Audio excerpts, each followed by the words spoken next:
تو نماز پڑھنا ضروری ہے اور صحیح طریقے سے پڑھنا ضروری ہے. ایسا نہیں کہ ہم نماز پڑھ رہے ہیں اور اپنی من مرضی کے مطابق پڑھ رہے ہیں. تو صرف نماز پڑھنا کافی نہیں ہے، بلکہ سنت کے مطابق پڑھنا ضروری ہے. اللہ کے رسول نے جس طریقے سے تعلیم دی ہے اسی طریقے پر پڑھنا ضروری ہے. اس کتاب کے اندر آپ مختصر الفاظ میں کہہ سکتے ہیں کہ نماز کا مکمل مسنون طریقہ، نبوی طریقہ آپ سیکھ لیں گے انشاءاللہ. بسم اللہ الرحمن الرحیم. ان الحمد لله نحمده ونستعينه ونستغفره ونعوذ بالله من شرور انفسنا ومن سيئات اعمالنا. من يهده الله فلا مضل له ومن يضلل فلا هادي له، واشهد ان لا اله الا الله وحده لا شريك له، واشهد ان محمدا عبده ورسوله. يا ايها الذين امنوا اتقوا الله حق تقاته ولا تموتن الا وانتم مسلمون. يا ايها الناس اتقوا ربكم الذي خلقكم من نفس واحده وخلق منها زوجها وبث منهما رجالا كثيرا ونساء واتقوا الله الذي تساءلون به والارحام ان الله كان عليكم رقيبا. يا ايها الذين امنوا اتقوا الله وقولوا قولا سديدا يصلح لكم اعمالكم ويغفر لكم ذنوبكم ومن يطع الله ورسوله فقد فاز فوزا عظيما. اما بعد فان اصدق الحديث كتاب الله واحسن الهدي هدي محمد صلى الله عليه وسلم وشر الامور محدثاتها وكل محدثة بدعة وكل بدعة ضلالة وكل ضلالة في النار. محترم مکرم حاضرین مجلس، بزرگان دین و ملت، عزیز دوستوں اور پردہ نشین ماؤں و بہنوں، گزشتہ درس میں ہم نے آپ کے سامنے کن کن چیزوں سے ایک شخص پر غسل واجب ہو جاتا ہے بیان کیا تھا. ہم نے ذکر کیا تھا کہ اگر مرد ہو یا عورت ہو، منی کا خروج ہو تو اس سے غسل واجب ہو جاتا ہے. اسی طرح میاں بیوی کے ہم بستری سے اگر دونوں کے ختنے آپس میں مل جائیں تو اس سے غسل واجب ہو جاتا ہے. اسی طرح خواتین کے حیض و نفاس کے خون کا آنا بند ہو جائے تو پھر اس پر غسل واجب ہو جاتا ہے. اسی طرح سے کسی کی وفات ہو جائے تو دوسرے مسلمانوں پر واجب ہے کہ اسے غسل دے اور غسل دینے کے بعد اس کی تدفین کرے. اور آخری چیز ہم نے بیان کی تھی کہ اگر کوئی شخص غیر مسلم ہو، اسلام قبول کرے تو اسے غسل کرنا ضروری ہے. البتہ جمعہ کے دن غسل کے بارے میں ہم نے کہا تھا کہ اختلاف ہے. افضل یہی ہے کہ جمعہ کے دن بھی غسل ایک انسان کرے. بہت سارے علماء نے اسے واجب کہا ہے اور بہت سارے علماء نے اسے مستحب کہا ہے. تو مستحب ہو پھر بھی ایک انسان کو غسل کرنا چاہیے، کیونکہ یہ نیکی کا غسل ہے، یہ عبادت ہے. اب جب ہم نے جان لیا کہ غسل کن کن چیزوں سے واجب ہوتا ہے تو سوال پیدا ہوتا ہے کہ یہ غسل کیسے کیا جائے، اس غسل کا شرعی طریقہ کیا ہے. اگر جنابت کی وجہ سے کوئی غسل کر رہا ہے تو اس کا طریقہ عام غسل سے الگ ہے تھوڑا سا. جنابت کی وجہ سے غسل کرنے کا معنی کیا ہے؟ اگر کوئی مرد یا عورت احتلام ہو جائے اور غسل کرے، احتلام ہو جانے کی وجہ سے اس پر غسل واجب ہو جائے گا، کیونکہ منی کا خروج ہو چکا ہے اور نیند سے بیدار ہونے کے بعد وہ اپنے کپڑے پر یا جسم پر منی کا اثر دیکھ رہا یا دیکھ رہی ہے تو اس پر غسل واجب ہے. اس کو غسل جنابت کہتے ہیں. اسی طریقے سے میاں بیوی آپس میں ہم بستری کریں تو اس پر بھی غسل واجب ہو جاتا ہے، اسے بھی غسل جنابت کہتے ہیں. تو یہ غسل جنابت کا طریقہ کیا ہوگا؟ غور سے سنیں. ہم نے کہا کہ یہ غسل جنابت عام غسل سے تھوڑا سا مختلف ہے. غسل جنابت کے دو طریقے ہیں.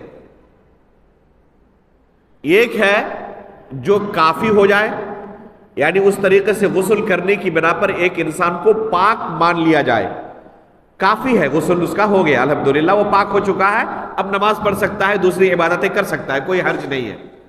تو یہ ایک ہے کافی ہو جانا، ایسا غسل جو کافی ہو جائے اور ایک ناپاک انسان کو پاک کر دے۔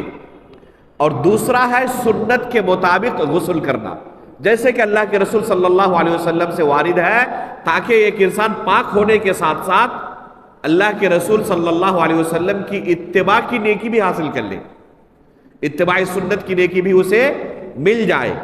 تو یہ ہے مسنون غسل۔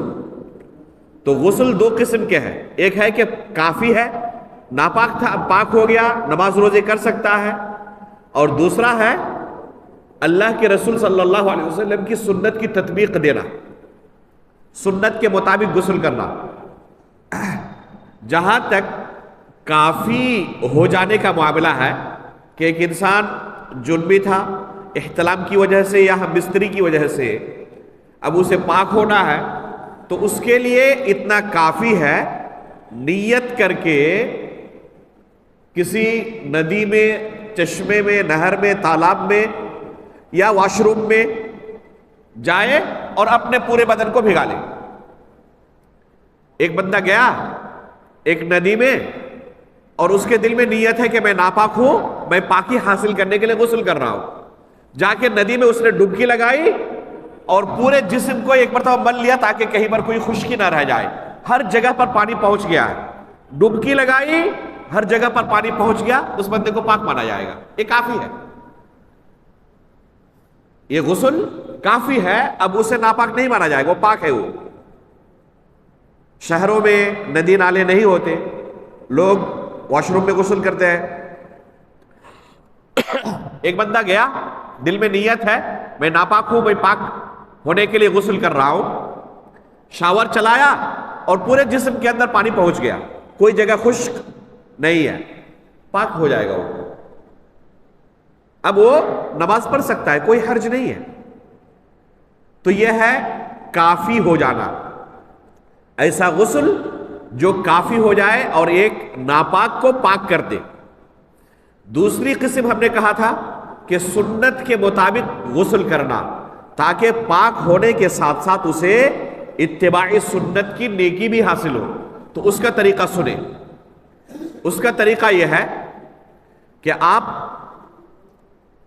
ٹوائلٹ جائیں، باتھ روم جائیں، اور سب سے پہلے شرمگاہ کی صاف صفائی کریں، بلکہ اس سے پہلے اپنے دونوں ہاتھوں کو اچھی طرح دھل لیں۔ سب سے پہلا کام یہ کریں کہ صابن وغیرہ سے اچھی طرح اپنے دونوں ہاتھوں کو دھل لیں۔ اس کے بعد شرمگاہ کی صاف صفائی کریں صابن وغیرہ سے اچھی طریقے سے، اور اس کے بعد شرمگاہ کی صاف صفائی اچھی طریقے سے کر لینے کے بعد، بلکہ اس سے پہلے آپ کوشش کریں کہ اگر پیشاب ہو سکے تو پیشاب کر لیں، کیونکہ بعد میں پیشاب کرنے کی وجہ سے ہو سکتا ہے کہ منی کے قطرے جو اندر ابھی موجود ہیں ہو سکتا ہے کہ بعد میں پیشاب کے ساتھ نکل جائے، تو ابھی غسل سے پہلے ہی آپ استنجا سے فارغ ہو جائیں، ہاتھ کی صاف صفائی کر لیں اچھی طریقے سے صابن وغیرہ سے، پیشاب کریں اور شرمگاہ کی اچھی طریقے سے صابن سے صاف صفائی کر لیں۔ اس کے بعد جس طرح نماز کے لیے وضو کرتے ہیں اسی طریقے سے وضو کریں، اور وضو کرنے سے پہلے جس طرح آپ بسم اللہ کہتے ہیں یہاں بسم اللہ کہیں گے، یہ بسم اللہ وضو کے لیے کہنا ہے۔ اللہ کے رسول صلی اللہ علیہ وسلم کے وضو کا جو طریقہ ہے اسی طریقے سے آپ وضو کریں۔ انشاءاللہ ہم وضو کا طریقہ بھی آپ کے سامنے تفصیل کے ساتھ بیان کریں گے آج کے درس میں، انشاءاللہ اس کا تذکرہ آئے گا انشاءاللہ وقت اگر ہمارے پاس بچے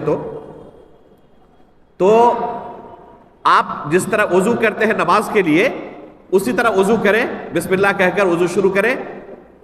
اس وضو میں پیر دھلنے کا جو مسئلہ ہے آپ کے پاس دو آپشن ہے، یا تو پیر دھل لیں یا پھر اسے چھوڑ دیں، ابھی پیر نہ دھلیں۔ پیر کب دھلیں گے اگر چھوڑ دیں گے تو؟ سب سے آخر میں جب غسل مکمل ہو جائے۔ یہ طریقہ بھی اللہ کے رسول صلی اللہ علیہ وسلم سے ثابت ہے، اور مکمل وضو کر لینا، یعنی پیر کے ساتھ، پیر دھلنے کے ساتھ، یہ بھی ثابت ہے۔ دونوں طریقہ اللہ کے رسول صلی اللہ علیہ وسلم سے ثابت ہے۔ تو جس طریقے سے آپ وضو کرتے ہیں مکمل وضو کر لیں۔ وضو سے فارغ ہو گئے، وضو سے فارغ ہونے کے بعد بال کے جڑوں تک پانی پہنچائیں، پانی لیں اور بال کے جڑوں تک پانی پہنچائیں، اور بال کے جڑوں تک پانی پہنچانے کے بعد 3 لپ پانی لے کر سب سے پہلے اپنے سر کے داہنے حصے کی طرف بہائیں، اور پھر اس کے بعد بائیں حصے کی طرف، پہلے سر کے داہنے حصے میں اور پھر اس کے بعد سر کے بائیں حصے میں۔ باقی اعضاء جو جسم کے ہیں وہ بھی اسی طرح پہلے داہنے حصے کو دھلے اور پھر بائیں حصے کو دھلے۔ جسم کا جو باقی حصہ ہے، جسم کے جو باقی اعضاء ہیں، ان کو بھی آپ اسی طرح پہلے داہنے حصے کو دھلیں گے اور پھر اس کے بعد بائیں حصے کو۔ آخر میں اگر آپ نے وضو کے بعد فوراً پیر نہیں دھلا تھا تو اب پیر دھلیں گے، اور پیر اگر دھل چکے ہیں تو اب پیر دھلنے کی ضرورت نہیں ہے۔ جب ہر جگہ پر آپ نے پانی پہنچایا، اس کے بعد مزید اطمینان کے لیے اگر پورے جسم پر پانی پہنچا دے، ایک مرتبہ پورے جسم پر پانی بہا دے، بہتر ہے۔ ہمیشہ یہ کوشش رکھیں کہ کہیں پر بھی جسم کا کوئی بھی حصہ خشک نہ رہ جائے، جسم کا کوئی حصہ خشک نہ رہ جائے۔ اگر خشک رہ گیا تو غسل نامکمل ہے، خشک رہ جانے کی بنا پر یہ غسل نامکمل ہوگا اور انسان پاک نہیں ہو پائے گا۔ البتہ پانی کے استعمال میں جتنا ممکن ہو سکے اختصاد سے کام لیں، یعنی پانی کو کم استعمال کرنے کی کوشش کریں، جتنا ممکن ہو سکے پانی کی فضول خرچی سے ایک انسان بچنے کی کوشش کرے۔ چاہے آپ کے پاس پانی وافر مقدار میں کیوں نہ ہو، اتنا زیادہ پانی ہے کہ پورے گھر والے 2-3 سال مل کر بھی ختم نہیں کر سکتے، اور روزانہ پانی آ بھی رہا، پھر بھی بلکہ آپ اگر کسی ندی اور نالے میں بھی کھڑے ہیں، وہاں پر بھی پانی کا استعمال انسان کو ہمیشہ احتیاط سے کرنا چاہیے۔ یہ بہت بڑی امانت ہے، بلکہ ہمیں اپنے بال بچوں کو اور نئے جنریشن کو اس کی خصوصی ٹریننگ دینی چاہیے، تعلیم دینی چاہیے۔ جس طرح ہم اپنے بچوں پر فوکس کرتے ہیں، روپیے پیسے کے خرچ کرنے پر ان کی تربیت کرتے ہیں کہ فضول خرچی سے بچیں، تو روپیے پیسے کے فضول خرچی سے بچنے سے زیادہ ہمیں پانی کے فضول خرچی سے بچنے کی انہیں تربیت دینی چاہیے۔ یہ اتنی بڑی امانت اللہ رب العالمین کی طرف سے ہمارے پاس موجود ہے جس کا کوئی بدیل نہیں ہے، کوئی آپشن دوسرا نہیں ہے اس کا۔ اگر یہ پانی ختم ہو جائے تو ہم ترس جائیں گے، اور ہمارے پاس اتنی قدرت نہیں ہے کہ اس پانی کو اپنے بل بوتے پر حاصل کر لیں۔ قرآن کریم میں اللہ رب العالمین نے بار بار اس نعمت کا تذکرہ کیا ہے، اور اس نعمت کے زائل ہو جانے کی صورت میں کیا پریشانی آ سکتی ہے اس کا تذکرہ کیا ہے۔ حقیقت یہ ہے کہ آج پانی اتنا زیادہ ہم برباد کر چکے ہیں کہ ہمارے پاس پانی کی معمولی قلت نہیں ہے، حد سے زیادہ قلت ہے، اور یہی اگر صورتحال جاری رہی تو ڈر ہے کہ کہیں آنے والے وقت میں لوگوں کو ہو سکتا ہے کہ پینے کا پانی نہ ملے۔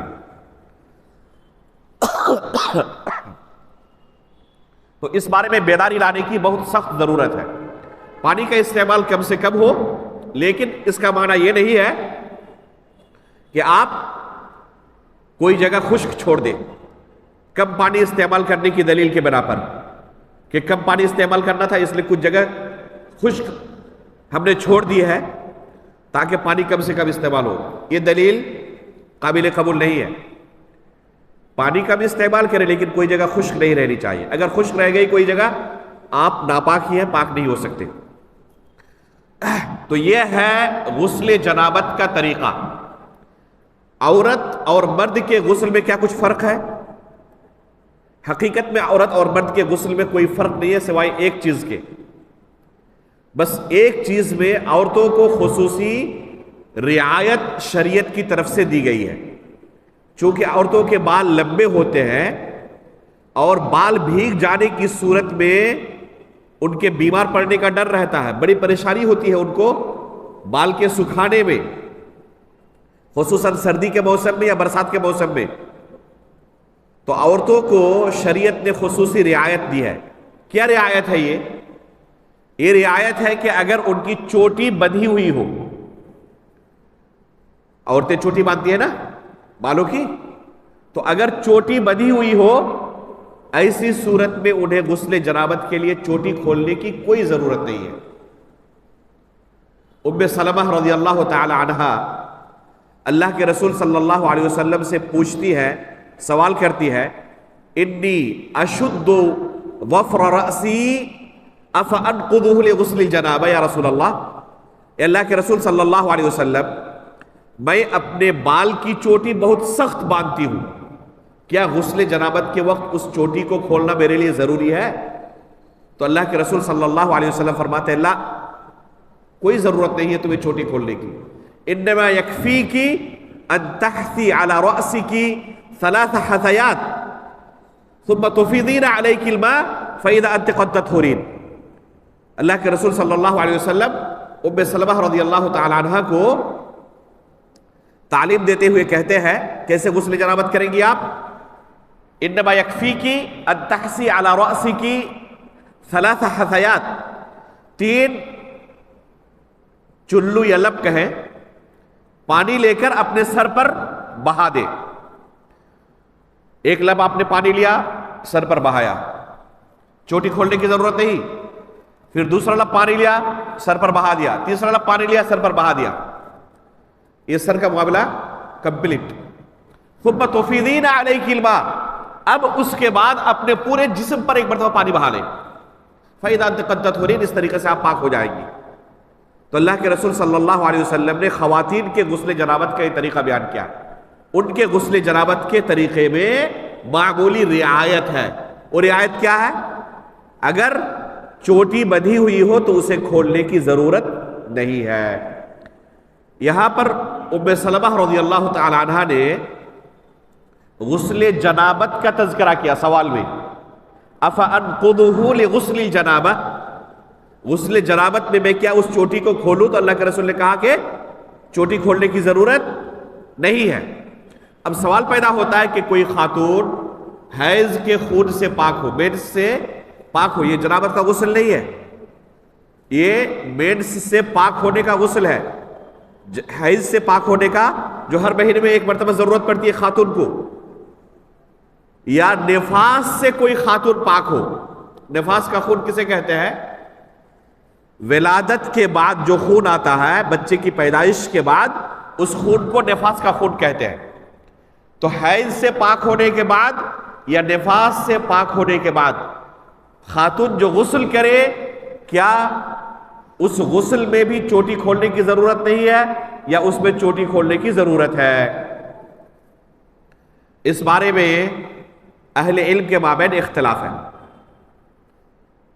اور اس میں راجح معلوم یہی ہوتا ہے واللہ اعلم بالصواب کہ غسل حیض میں اور غسل نفاس میں بھی چوٹی کھولنے کی ضرورت نہیں ہے.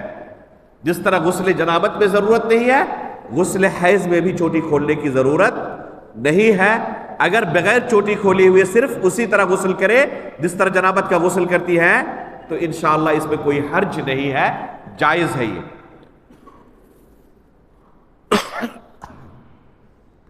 جب عورتوں کے غسل حیض کی بات آئی ہے تو ایک مسئلہ اور ذکر کر دوں. عورتیں حیض کا غسل کب کریں گی؟ جواب آسان ہے، جب حیض آنا بند ہو جائے. جب حیض آنا بند ہو جائے، پاک ہو جائے تو اس وقت غسل کریں گی. لیکن پریکٹیکل یہ مسئلہ انتہائی پیچیدہ ہے. خواتین کے معاملات وہ زیادہ بہتر جانتی ہے، اور ہر عورت کا معاملہ ایک دوسری خاتون سے الگ ہوتا ہے. یہ کنفرم نہیں کر پاتی کہ ابھی میں پاک ہوئی ہوں یا پاک نہیں ہوئی ہوں. شک و شبہ کے اندر رہتی ہے، پریشان رہتی ہے. کہ کیا میں پاک ہو چکی ہوں، اب مجھے غسل کرنا ہے، نماز شروع کر دینا ہے، اگر رمضان کا مہینہ چل رہا ہے تو روزہ رکھنا شروع کر دینا ہے، یا ابھی بھی میں حیض کی حالت میں ہوں، وہ تمیز نہیں کر پاتی بہت ساری خواتین۔ ہر ایک خاتون کا معاملہ الگ الگ بیان کرنا تو ممکن نہیں ہے، البتہ میں کچھ اصول و ضابطے بیان کر رہا ہوں، اس سے امید ہے کہ انشاءاللہ اکثر و بیشتر مسئلے خواتین کے حل ہو جائیں گے۔ کچھ اصول و ضابطے بیان کر رہا ہوں، اس کی روشنی میں وہ اپنے معاملات کو حل کرنے کی کوشش کریں۔ جب حیض کا خون آنا بند ہو جائے تو جیسے جیسے پاکی کا وقت قریب آتا جائے گا، آخر میں اس خون کا رنگ بدلنا شروع ہو جائے گا، زردی مائل یا مٹی کی طرح اس کا رنگ ہونا شروع ہو جائے گا،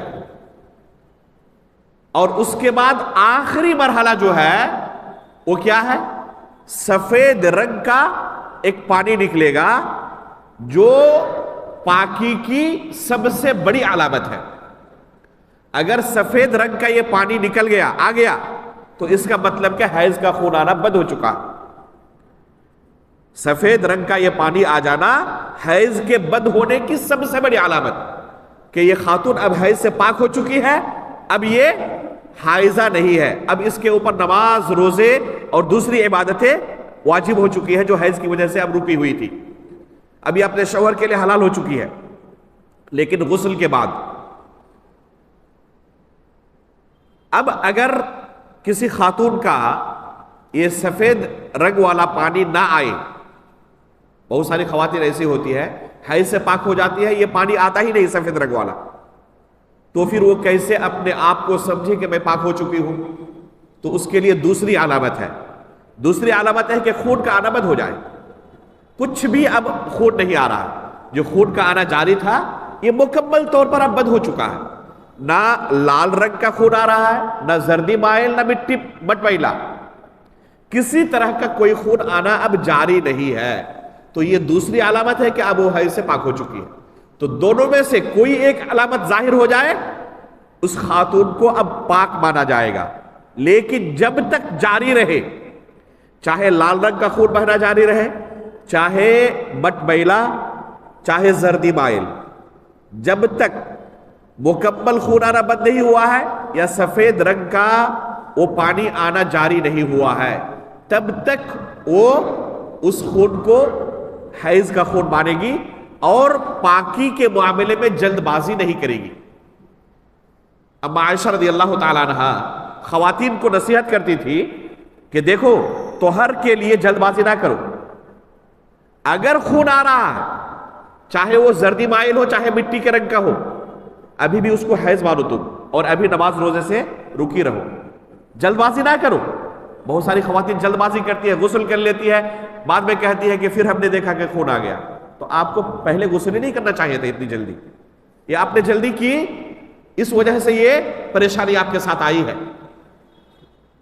تو یہ ہم نے کہا کب؟ مکمل طور پر بند ہونے سے پہلے یا یہ سفید رنگ کا پانی آنے سے پہلے، یہ مکمل حیض کی حالت ہے، اور اس صورت میں اسے نماز روزے سے رکے رہنا ہے، شوہر کے ساتھ ملنے سے رکے رہنا ہے۔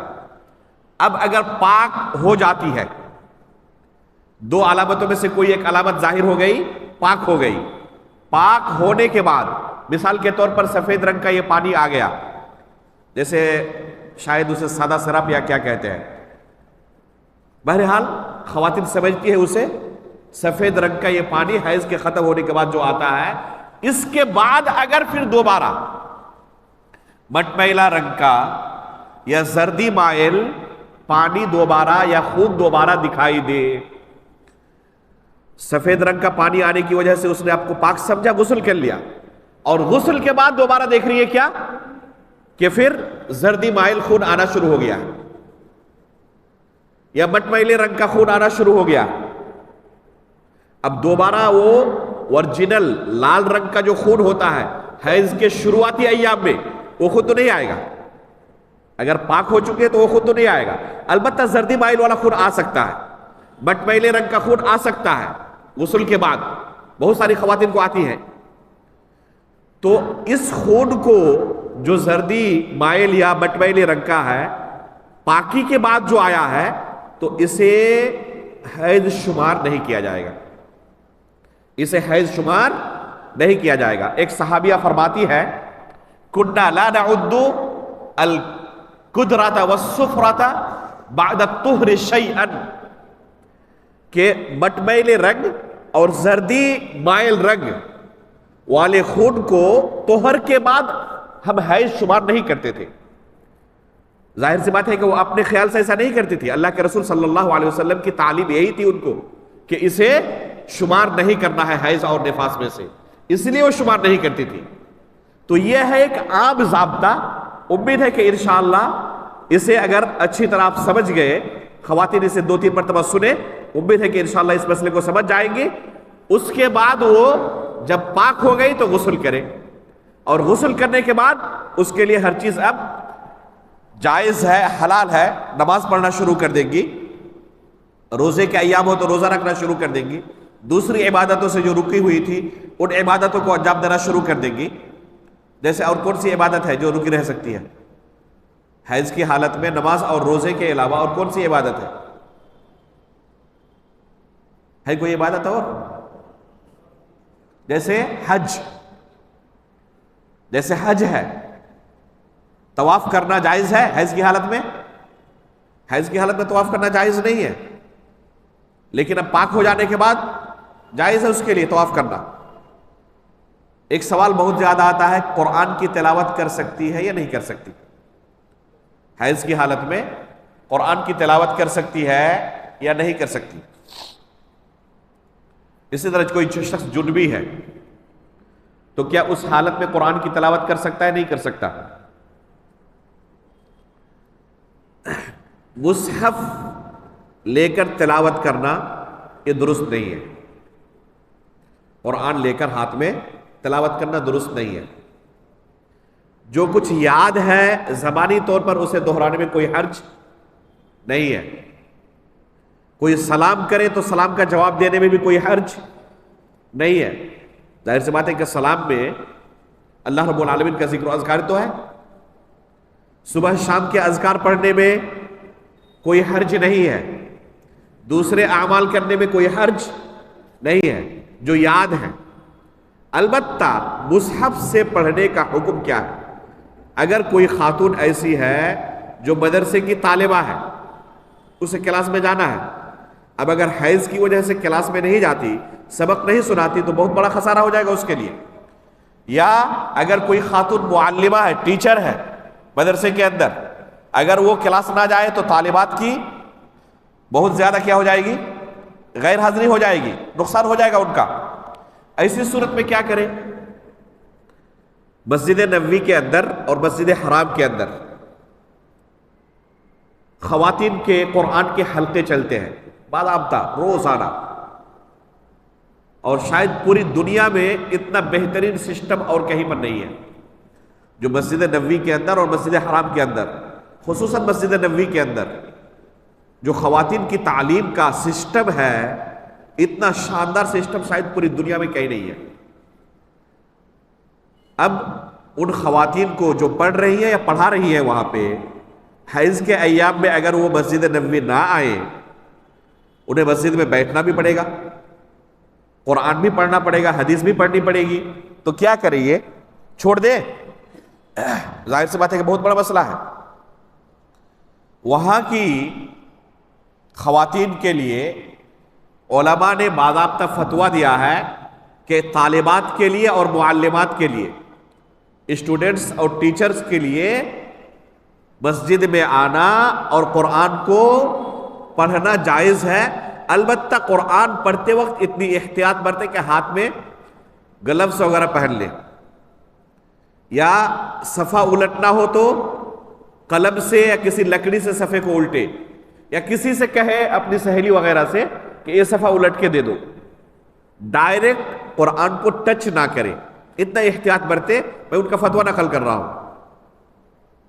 تو اس طرح سے وہاں کی خواتین درس میں جاتی رہتی ہے، پڑھتی رہتی ہے، پڑھاتی رہتی ہے، مسجد کے اندر بیٹھتی بھی ہے اور ساتھ میں قرآن بھی سناتی رہتی ہے، جب مصحف کو چھونے کی ضرورت پڑتی ہے تو خود سے مصحف نہیں چھوتی، ہاتھ سے ٹچ نہیں کرتی۔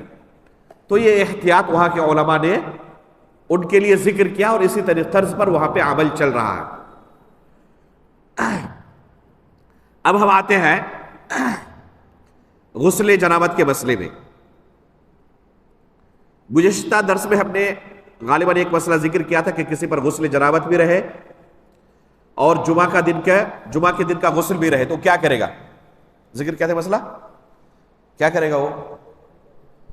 راجح یہ ہے کہ وہ ڈبل غسل کرے گا، ایک غسل کافی نہیں ہے۔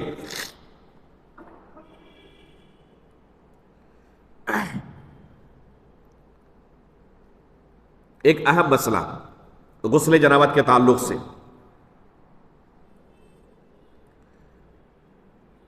ہم نے کہا غسل جنابت کا طریقہ یہ ہے کہ بسم اللہ کہنے کے بعد کیا کرے گا؟ وضو کرے گا اور پھر غسل کرے گا۔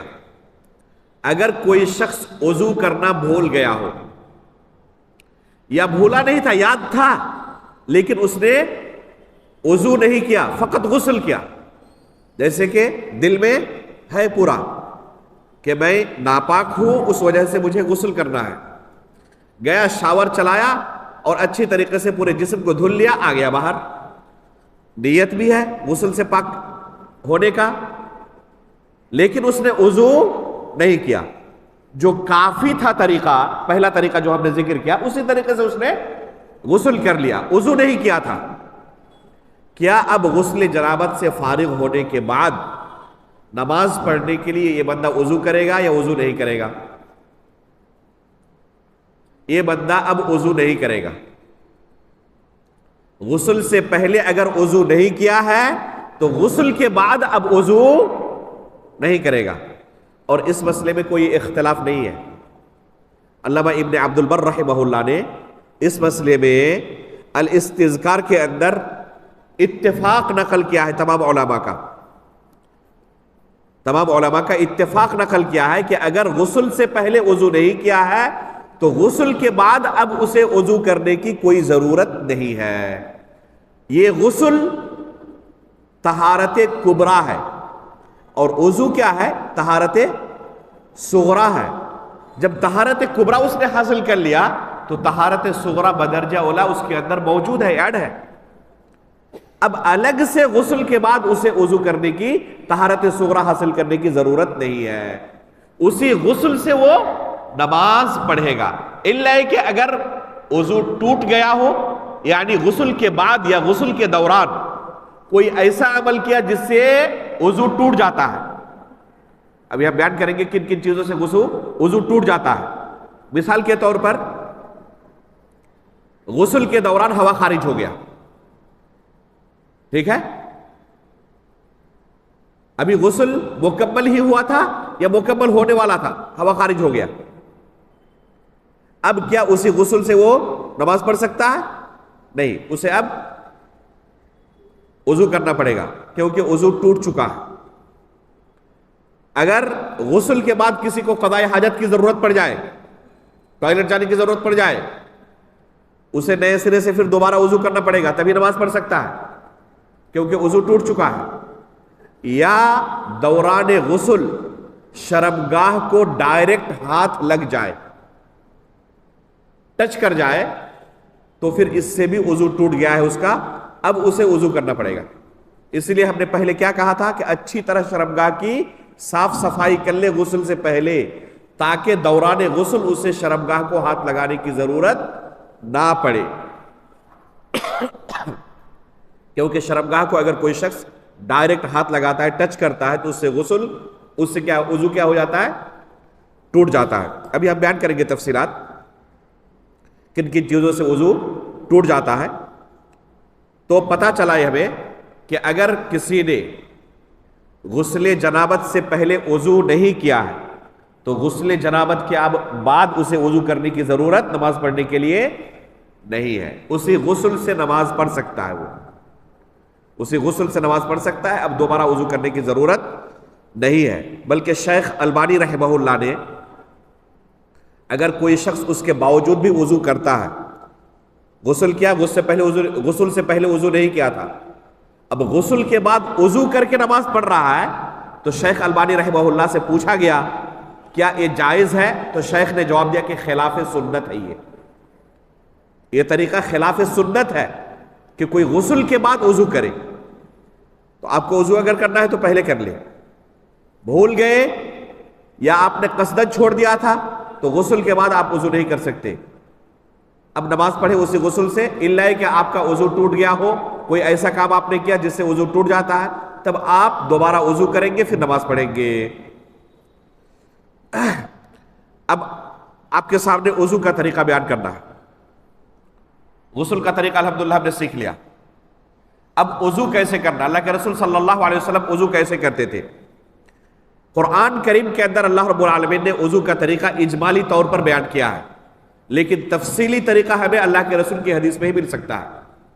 قرآن کریم میں اللہ تعالیٰ نے کیا فرمایا، یا ایھا الذین آمنوا اذا قمتم الی الصلاۃ فاغسلوا وجوہکم وایدیکم الی المرافق وامسحوا برؤوسکم وارجلکم الی الکعبین۔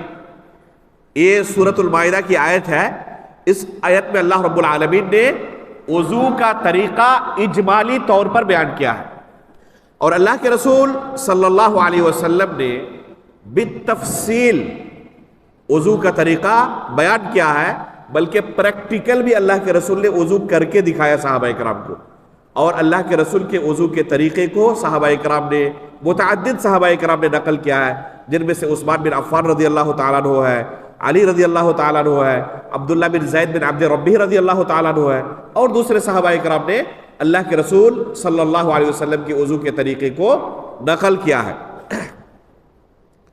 وضو کے اندر کچھ چیزیں فرض ہیں، ان کا جاننا بہت ضروری ہے۔ پہلی چیز نیت ہے، نیت دل کے ارادے کو کہتے ہیں، زبان سے ادا کرنا اسے نیت نہیں کہتے، نہ شرعی طور پر اسے نیت کہتے ہیں، نہ عرف میں اسے نیت کہا جاتا ہے۔ نیت ہے دل کے ارادے کا نام، اور ایک عقل مند آدمی جسے اللہ تعالیٰ نے عقل کی نعمت سے نوازا ہے، اپنا ہر عمل نیت سے ہی کرتا ہے۔ دوسرے ہفتوں میں ہم نیچے فلور میں درس کے لیے بیٹھتے ہیں، آج جو اوپر فلور میں آئے ہیں، کیا آنے سے پہلے ہم نے اپنی زبان سے کہا تھا دوسرے فلور میں جا رہے ہیں درس میں بیٹھنے کے لیے اور نماز پڑھنے کے لیے؟ کسی نے کہا؟ اپنی زبان سے کوئی نکالا تھا؟ لیکن دل کے اندر ارادہ تھا یا نہیں تھا کہ ہم کس لیے جا رہے ہیں اوپر؟ اسی کو نیت کہتے ہیں، اسی کو نیت کہتے ہیں۔ تو نیت کا ہونا ضروری ہے، اگر نیت نہ ہو تو اسے شرعی طور پر وضو نہیں مانا جائے گا، بلکہ کوئی بھی عبادت قابل قبول نہیں ہے۔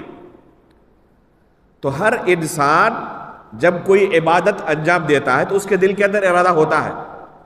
عشاء کی نماز آپ نے پڑھی، آپ کے دل کے اندر تھا کہ آپ کس لیے کھڑے ہیں؟ آئے کیوں ہیں مسجد؟ دوسرے وقت میں تو نہیں آئے تھے، اذان سن کر ہی، اذان سے پہلے آئے آپ اور جماعت میں کھڑے ہوئے، ایسے ہی کھڑے ہو گئے بغیر نیت کے؟ آپ کے دل کے اندر ارادہ ہے، اس لیے کھڑے ہوئے آپ۔ تب نیت کا فائدہ کیا ہے؟ نیت تو ہمیشہ دل میں ہوتی ہے۔ نیت کا فائدہ ہے، نیت کے دو بنیادی فائدے ہیں۔ نیت کے ذریعے عبادت میں اور عادت میں تفریق ہوتی ہے، تمیز ہوتی ہے۔ مثال کے طور پر آپ روزانہ غسل کرتے ہیں، عادت ہے آپ کی روزانہ غسل کرنے کی، صاف صفائی کے لیے، خصوصاً گرمی کے موسم میں ایک انسان روزانہ غسل کرتا ہے، بلکہ بسا اوقات دن میں ایک مرتبہ سے زیادہ غسل کر لیتا ہے پسینے کی وجہ سے۔ تو یہ غسل کیا ہے؟ عادت ہے، صفائی کے لیے، جسم کے اندر راحت پہنچانے کے لیے۔ اور ایک غسل ہے جو عبادت ہے، وہ کون سا غسل ہے؟ غسل جنابت، یہ عبادت ہے۔ دونوں غسل میں کوئی فرق ہے نیت کے علاوہ؟ کوئی فرق نہیں ہے۔ ایک بندہ فجر کی نماز کے بعد جنبی ہو گیا، بیوی کے ساتھ ہم بستری کی وجہ سے ہو یا احتلام کی وجہ سے جنبی ہو گیا، اس کی روزانہ عادت ہے ظہر سے پہلے غسل کرتا ہے وہ، اور غسل کر کے ظہر کی نماز پڑھنے کے لیے آتا ہے، اس کے بعد جا کے کھانا کھاتا ہے، ٹھیک ہے؟ حسب عادت اس دن بھی اس نے غسل کیا، غسل کرتے وقت وہ بھول چکا تھا، اسے یاد ہی نہیں تھا کہ میں جنبی ہوں، غسل کرتے وقت بالکل بھی دل میں خیال نہیں تھا کہ میں جنبی ہوں آج، اس وجہ سے میرے اوپر غسل واجب ہے۔ یاد کب آیا؟ غسل سے فارغ ہونے کے بعد واش روم سے باہر نکل گیا، تب دل کے اندر وہ خیال، اچھا آج تو میں ناپاک تھا، غسل کر کے تو فارغ ہو کے آ چکا ہے، کیا یہ غسل کافی ہے اس کو پاک کرنے کے لیے؟ کافی نہیں ہے، اسے نیت کے ساتھ دوبارہ اسی طرح غسل کرنا پڑے گا۔ تو اس غسل میں اور اس غسل میں فرق کی چیز کیا ہے؟ صرف نیت اور کچھ نہیں۔ تو نیت کے ذریعے عبادت میں اور عادت میں تفریق ہوتی ہے، تمیز ہوتی ہے، ایک فائدہ ہوا۔ دوسرا فائدہ کیا ہوتا ہے؟ عبادت کی قسموں کے درمیان تمیز ہوتی ہے۔ مثال کے طور پر ایک بندے کے رمضان کے 2 روزے چھوٹے ہوئے ہیں، ٹھیک ہے؟ عاشورہ کے دن سبھی لوگ روزہ رکھتے ہیں، اس نے بھی روزہ رکھا سب کے ساتھ عاشورے کا۔ اس کے دل کے اندر اگر نیت ہے کہ رمضان کے چھوٹے ہوئے روزوں کی قضا کر رہا ہوں، تو یہ روزے عاشورہ کے ہوں گے یا رمضان کے ہوں گے؟ رمضان کے ہوں گے، حالانکہ روزے کا طریقہ جو عاشورے کا ہے، رمضان کا طریقہ بھی وہی ہے، کوئی فرق ہے طریقے میں؟ دونوں سیم ہے، دونوں میں کوئی فرق نہیں ہے۔ تو آپ فرق کس سے کریں گے؟ بس نیت سے۔ نیت کے علاوہ کوئی چیز ایسی نہیں جس سے آپ فرق کر سکیں۔ آپ نے مسجد سے نکلنے کے بعد دیکھا کہ کچھ فقیر بیٹھے ہوئے ہیں، 10-15 فقیر بیٹھے ہوئے ہیں، آپ نے ان کو لے جا کر ہوٹل میں کھانا کھلا دیا۔ عبادت کا کام ہے، نیکی کا کام ہے۔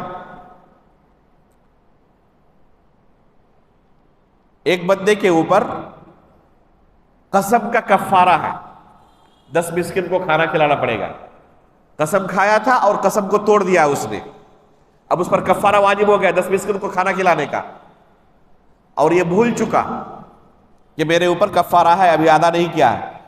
10 مسکین کو کھانا تو کھلا دیا، لیکن کھانا کھلانے سے پہلے نیت نہیں تھی، بعد میں خیال آیا کہ میرے اوپر تو 10 مسکین کو کھانا کھلانا تھا، بعد میں کہیں کسی کو شمار کر لیتا ہوں، چلے گا؟ نہیں چلے گا۔ نیت سے اس عبادت کو انجام دینا ہے، اگر نیت نہ ہو تو وہ عبادت نہیں ہوگی۔ تو یہ ہے نیت کا فائدہ۔ تو وضو سے پہلے بھی نیت کا ہونا ضروری ہے۔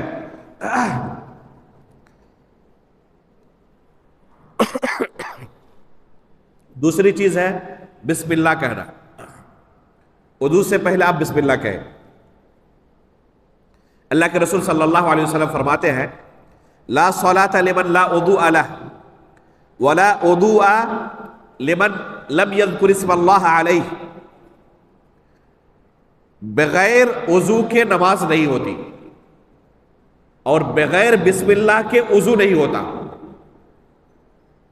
پتہ چلا کہ بسم اللہ کہنا ضروری ہے، اور یہی علماء کی ایک جماعت کا موقف ہے۔ حالانکہ بعض علماء نے کہا ہے کہ بسم اللہ کہنا مستحب ہے، واجب نہیں ہے، اور بعض علماء نے اسے شرط تک کہا ہے، بلکہ رکن تک کہا ہے۔ تیسری چیز ہے جو واجب ہے وضو کے اندر، ناک میں اور منہ میں پانی داخل کرنا اور منہ اور ناک کی صفائی کرنا۔ یہ غور سے سنیں، ایک مرتبہ ناک کے اندر پانی ڈالنا اور منہ کے اندر پانی ڈالنا اور ناک اور منہ کی صفائی کرنا ضروری ہے۔ کیسے ڈالیں گے پانی؟ بہت سارے لوگوں کو دیکھا جاتا ہے پانی لیتے ہیں اور 3 مرتبہ کلی کرتے ہیں، پھر پانی لیتے ہیں 3 مرتبہ ناک میں ڈالتے ہیں اور ناک کی صفائی کرتے ہیں۔ تو منہ کے لیے کلی کرنے کے لیے 3 مرتبہ اور ناک کی صفائی کے لیے 3 مرتبہ، کل کتنے مرتبہ پانی لیتے ہیں؟ 6 مرتبہ لیتے ہیں۔ یہ طریقہ غلط ہے۔ یہ طریقہ صحیح حدیث سے ثابت نہیں ہے. اس بارے میں بعض حدیثیں وارد ہیں لیکن صحیح سند سے نہیں، اس کی سند ضعیف ہے، ثابت نہیں ہے اللہ کے رسول صلی اللہ علیہ وسلم سے. بعض علماء نے ان میں سے بعض احادیث کو حسن یا صحیح کہنے کی کوشش کی ہے، لیکن حقیقت یہی ہے کہ وہ حدیثیں صحیح سند سے ثابت نہیں ہیں. جتنی بھی حدیثیں وارد ہیں سب کی سب ضعیف ہیں، اور بہت سارے علماء نے ان احادیث کو ضعیف کہا ہے.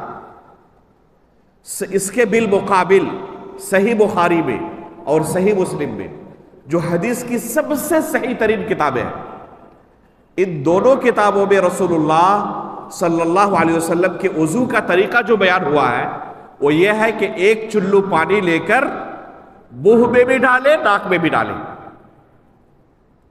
ایک چلو پانی آپ لے، کچھ حصہ منہ میں ڈالے اور منہ کے اندر کی صفائی کرے، اور کچھ حصہ ناک کے اندر ڈالے اور بائیں ناک سے اس کی صفائی کر لے.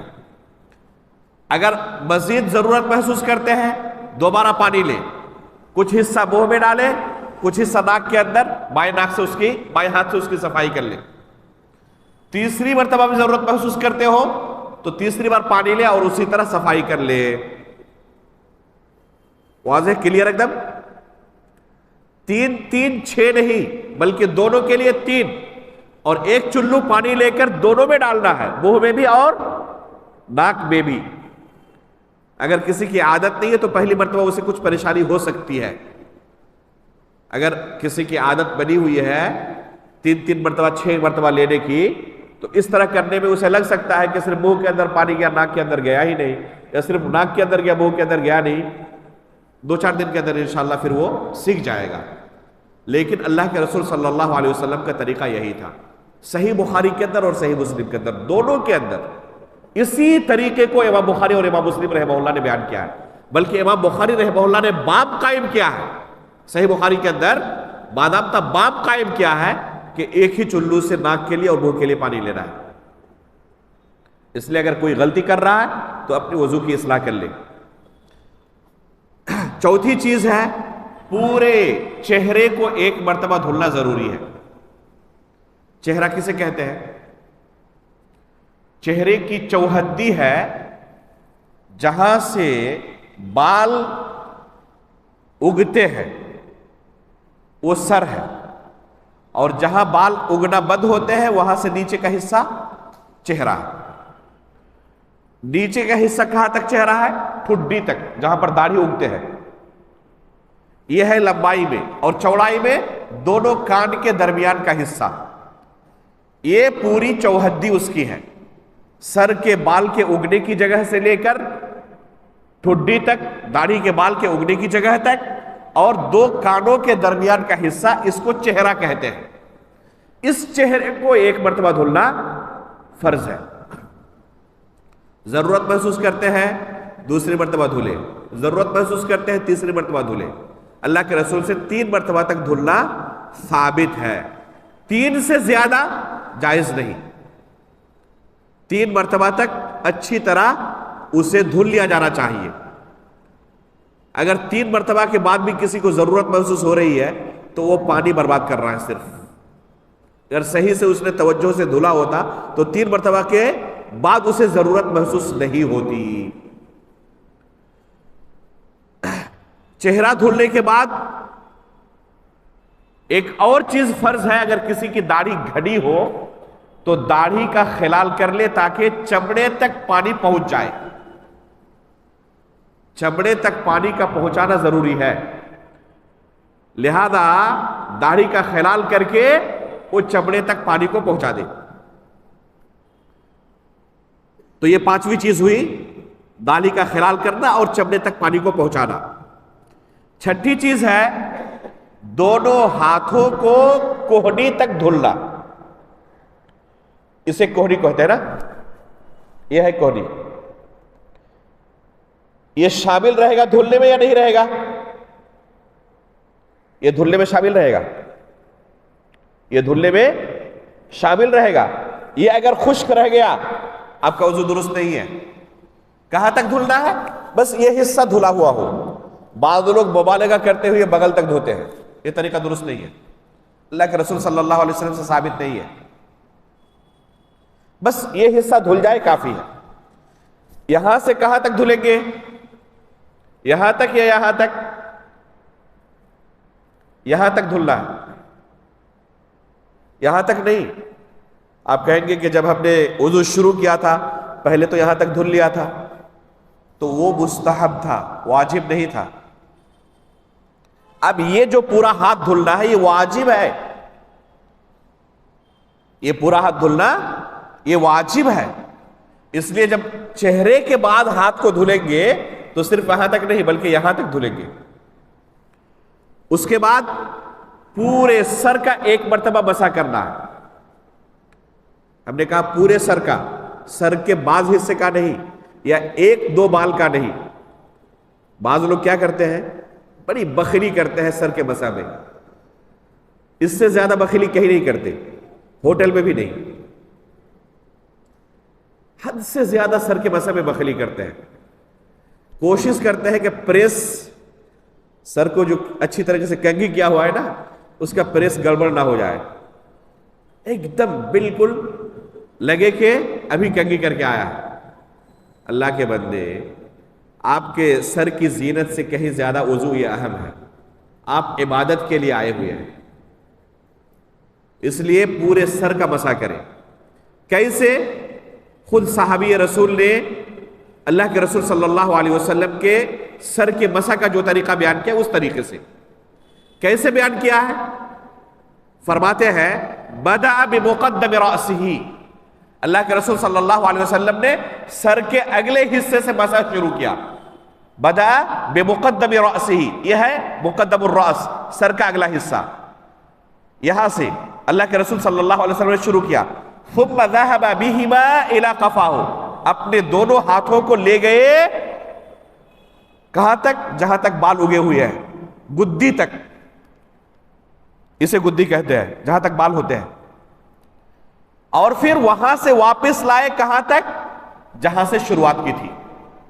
اس طریقے سے پورے سر کا مسح ہوگا. اور اس کے بعد دونوں کانوں کا مسح کرنا ہے. اسی پانی سے الگ پانی لینے کی ضرورت نہیں ہے. اللہ کے رسول صلی اللہ علیہ وسلم فرماتے ہیں الاذنان من الراس, یہ دونوں کان سر میں شامل ہیں, یہ الگ کوئی عضو نہیں ہے. جس طرح ہاتھ الگ عضو تھا آپ نے الگ سے پانی لیا, سر الگ عضو تھا آپ نے الگ سے پانی لیا, کان الگ کوئی عضو نہیں ہے. الاذنان من الراس, اللہ کے رسول صلی اللہ علیہ وسلم نے فرمایا کہ دونوں کان سر میں شامل ہے, یعنی وضو کے اندر. لہذا ایک ہی مرتبہ پانی لے کر سر کا مسح کرنے کے ساتھ ساتھ کان کا بھی مسح اسی پانی سے کرنا ہے. کیسے کان کا مسح کرنا ہے؟ یہ شہادت کی انگلی کان کے سوراخ میں داخل کرے. اور اللہ رب العالمین نے کان کی بناوٹ اتنی بہترین کی ہے, اس کے اندر راستہ ہے مکمل. پورے راستے پر آپ اپنے اس شہادت کی انگلی کو لے کر جائیں, جہاں جہاں سے راستہ گزر رہا ہے اس طریقے سے پورے کان کے اندرونی حصے کو پانی پہنچائیں مسح کرتے ہوئے. اور اس انگوٹھے سے کان کے باہری حصے کا مسح کریں. اس طریقے سے اندر اور باہر دونوں جانب کا مسح ہو جائے گا. سر کا مسح فقط ایک مرتبہ کرنا ہے, 3 مرتبہ نہیں. 2 مرتبہ بھی جائز نہیں, کیونکہ اللہ کے رسول صلی اللہ علیہ وسلم سے کبھی بھی سر کا مسح 1 مرتبہ سے زیادہ ثابت نہیں ہے. دوسرے اعضاء 2 مرتبہ بھی دھل سکتے ہیں, 3 مرتبہ بھی دھل سکتے ہیں, 1 مرتبہ بھی دھل سکتے ہیں, جائز ہے. یہاں تک کہ ایک عضو کو آپ نے 3 مرتبہ دھلا, دوسرے کو 2 مرتبہ دھلا, تب بھی جائز ہے, کوئی حرج نہیں ہے. آپ نے پیر کو 3 مرتبہ دھلا اور ہاتھ کو 2 مرتبہ دھلا, چل سکتا ہے, کوئی حرج نہیں ہے. چہرے کو صرف 1 مرتبہ دھلا, جائز ہے, کوئی حرج نہیں ہے. لیکن سر کے مسح کو صرف 1 مرتبہ, 2 مرتبہ دھلنا جائے جائز نہیں ہے, بدعت ہے یہ. اور پھر اس کے بعد کیا کرنا ہے؟ دونوں پیروں کو ٹخنے تک دھلنا ہے. ٹخنا کہتے ہیں کس کو ہے؟ دیکھیں گے ایک ہڈی ابری ہوئی ہے پیر کے نچلے حصے میں, جو ہڈی ابری ہوئی ہے نا اسے ٹخنا کہتے ہیں. یہ ٹخنا دھلنے میں شامل ہوگا, جیسے کہ ہم نے اسے کہا کوہنی کو کہ دھلنے میں شامل ہوگا, اسی طرح ٹخنا بھی دھلنے میں شامل ہوگا, اسے دھلنا ہے. وہ حصہ دھل جائے، پورا پیر دھل لینے کے بعد اب یہ وضو مکمل ہوگا۔ یہیں پر اور دو اہم چیزیں ہیں جو واجب ہے وضو کے اندر۔ وہ کیا ہے؟ پہلی چیز پئی در پئی کرنا۔ وضو کے جتنے اعمال ابھی آپ کے سامنے بیان کیے گئے، تمام اعمال کو کنٹینیو کرنا، پئی در پئی کرنا جس کو کہتے ہیں اردو میں، ہم انگریزی میں کہتے تو کنٹینیو کرنا۔ اگر کنٹینیو نہ ہو وضو درست نہیں ہے، آپ نے ایک واجب چھوڑ دیا۔ مثال کے طور پر آپ نے وضو کرنا شروع کیا، چہرے تک دھلے تھے، ہاتھ دھلنے ہی جا رہے تھے کہ فون کی گھنٹی بجنے لگی، وضو چھوڑ کر آ گئے اور آدھے گھنٹے تک بات کی دوست سے، اور پھر جا کے باقی حصے کو مکمل کر رہے ہیں، جائز ہے؟ جائز نہیں ہے، کنٹینیو نہیں رہا یہ، آپ نے بیچ میں فاصلہ دے دیا، یہ کنٹینیو نہیں رہا۔ وضو کر رہے تھے، فوراً آپ کو خیال آیا کہ جس دکان سے ابھی آیا ہوں نا وہاں پر پیسہ چھوڑ کے آ گیا ہوں، آدھا وضو چھوڑ کے بھاگے دکان اور پھر باقی پیسہ لے کر آئے، اب آدھے وضو کو مکمل کر رہے ہیں، کنٹینیو رہا؟ نہیں رہا۔ تو کنٹینیو کرنا ضروری ہے۔ کنٹینیو کس کو کہیں گے؟ کتنا فاصلہ دے سکتے ہیں؟ اس کا ایک عمومی ضابطہ یہ بیان کیا جاتا ہے کہ ایک عضو کو دھلا آپ نے، اس کے بعد والے عضو کو فوراً دھلے، اتنی تاخیر کر سکتے ہیں جس سے پہلا عضو خشک نہ ہو جائے۔ عام موسم میں پہلا عضو، جیسے اگر بارش کا موسم ہو تو 10-20 منٹ رکھ دے تب بھی خشک نہیں ہوتا، تو وہ معتبر نہیں ہے۔ عام حالات میں جتنی دیر میں ایک عضو خشک نہیں ہو جاتا، اتنی تاخیر اگر ہو جائے کسی کام کی وجہ سے کوئی حرج نہیں ہے۔ مثال کے طور پر آپ وضو کر رہے تھے اور وہیں پر پانی ٹپکنے لگا، اور وضو چھوڑ کر آپ پانی کو درست کرنے لگے، اور پھر باقی آپ نے وضو کنٹینیو رکھا، جائز ہے، کوئی حرج نہیں ہے۔ معمولی سا وقفہ آیا بیچ میں، کوئی حرج نہیں ہے۔ یا فون کی گھنٹی بج رہی تھی، اب باہر آئے اور اس کو آپ نے کٹ کر دیا کہ بعد میں تو اس سے بات کریں گے ہم، یا فون اٹھا کر کہا کہ بعد میں بات کرنا، میں بھی مشغول ہوں، جائز ہے، اب جاری رکھ سکتے ہیں وضو کو، ایک کنٹینیو ہی ہے۔ تو یہ ہے ایک چیز۔ دوسری چیز کیا ہے؟ ترتیب۔ جو ترتیب ابھی آپ کے سامنے ہم نے بیان کی، اسی ترتیب سے وضو کرنا ضروری ہے، یہ واجب ہے۔ اگر کوئی شخص سب سے پہلے پیر دھلے اور اس کے بعد چہرہ، اس کے بعد سر کا مسح کرے، بعد میں ہاتھ دھلے، جائز ہوگا؟ جائز نہیں ہے۔ اسی ترتیب سے دھلنا ضروری ہے جس ترتیب سے اللہ کے رسول صلی اللہ علیہ وسلم نے وضو کرنے کا طریقہ سکھایا۔ تو یہ ہے وضو کے چند فرائض۔ اگر کوئی شخص اس طریقے سے وضو کرے تو اس کا وضو مانا جائے گا، اور اس طریقے سے وضو نہ کرے تو وضو درست نہیں ہے۔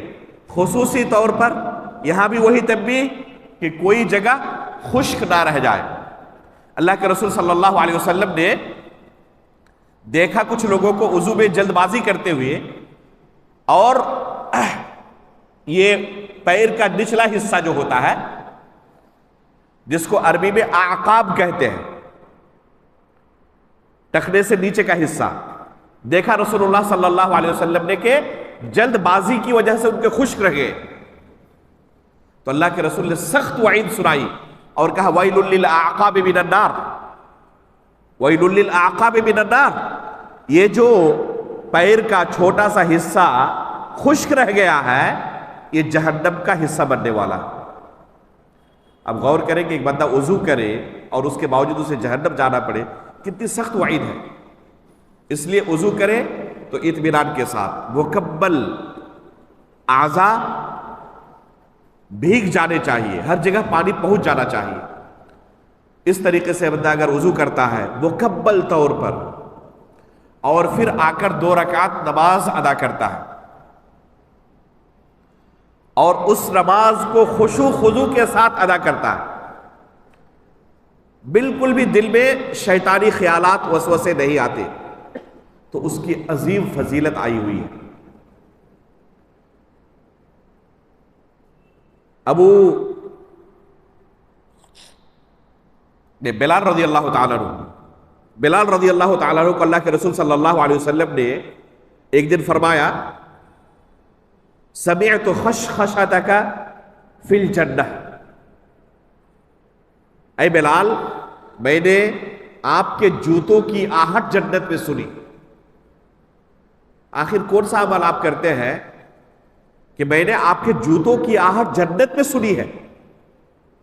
تو انہوں نے کیا کہا اللہ کے رسول کوئی خاص عمل تو نہیں ہے، ہو سکتا ہے کہ یہ عمل ہو۔ کون سا عمل؟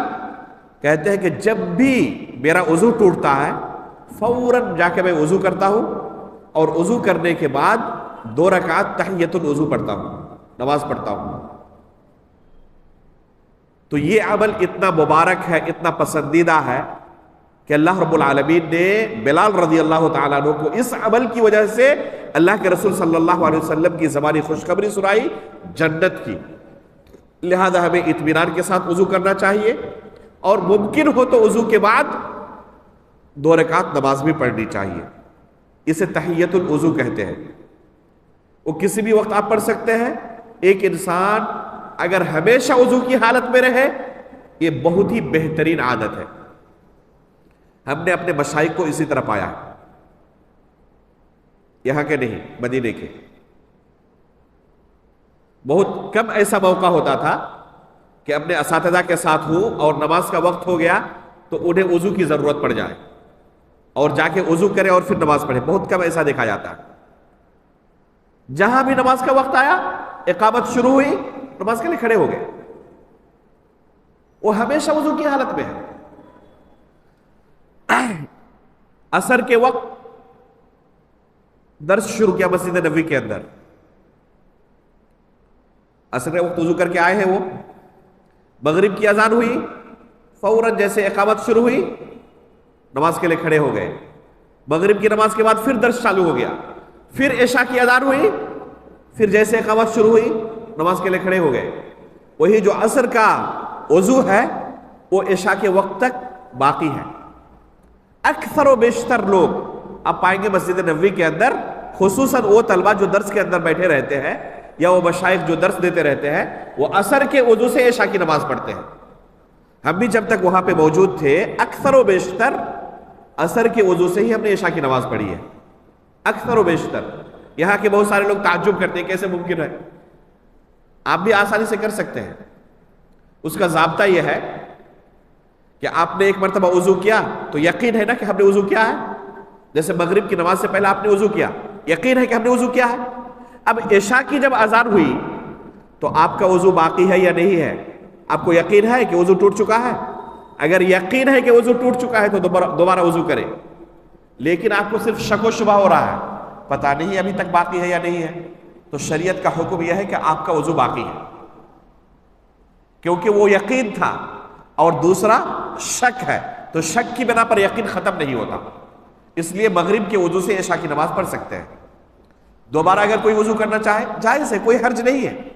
یہاں وضو کرنا آسان ہے، لیکن مسجد نبوی میں وضو کرنے کے لیے گئے، اس کا مطلب کہ آپ کا 10 سے 15 منٹ برباد ہو جائے گا۔ لائن لمبی لگانی پڑے گی، مسجد سے باہر جانا پڑے گا، بھیڑ بڑھ جائے گی، واپس آ کر جگہ مل جائے مشکل ہے۔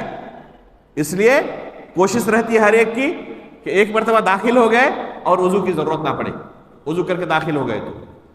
المہم ایک انسان کو چاہیے کہ اکثر و بیشتر اوقات وضو کی حالت میں رہے۔ یہ اس کے لیے بہت ہی اچھی عادت ہے کہ ایک انسان وضو کی حالت میں رہے، اور کبھی اگر وضو ٹوٹ جائے فوراً وضو کر لے، تو اس سے کیا ہوگا کہ ہمیشہ وضو کی حالت میں رہے گا۔ اللہ رب العالمین سے اب دعا کرتے ہیں کہ اللہ رب العالمین اسی طریقے پر، مسنون طریقے پر ہمیں غسل اور وضو کرنے کی توفیق عطا فرمائے۔ اللہ رب العالمین ہماری ہر عبادت سنت کے مطابق کرنے کی توفیق عطا فرمائے، ان دین کے بنیادی مسائل کو سیکھنے اور سمجھنے کی توفیق عطا فرمائے اور ان پر عمل بھی کرنے کی توفیق عطا فرمائے۔ انشاءاللہ ہمارا اگلا درس جو ہوگا وہ تیمم کا طریقہ اور تیمم کب کب کیا جائے گا، اور پھر وضو اور تیمم کن کن چیزوں سے ٹوٹ جاتا ہے، اسے ہم انشاءاللہ آپ کے سامنے بیان کریں گے۔ اور پھر اس کے بعد وضو، غسل اور تیمم کے بعد خاص مسائل جو لوگوں کی طرف سے اکثر و بیشتر سوال کی صورت میں آتے رہتے ہیں، ہم نے بہت سارے سوالوں کو جمع کیا ہوا ہے، انشاءاللہ ان سوالوں کا بھی آپ کے سامنے جواب دینے کی اگلے درس میں کوشش کریں گے۔ اللہ رب العالمین سے دعا ہے کہ اللہ رب العالمین ان دروس کو ہمارے لیے مفید اور بابرکت بنائے۔ آمین تقبل یا رب العالمین۔ وصلی اللہ علی نبینا محمد۔ سبحانک اللہم و بحمدک، اشہد ان لا الہ الا انت، استغفرک و اتوب الیک۔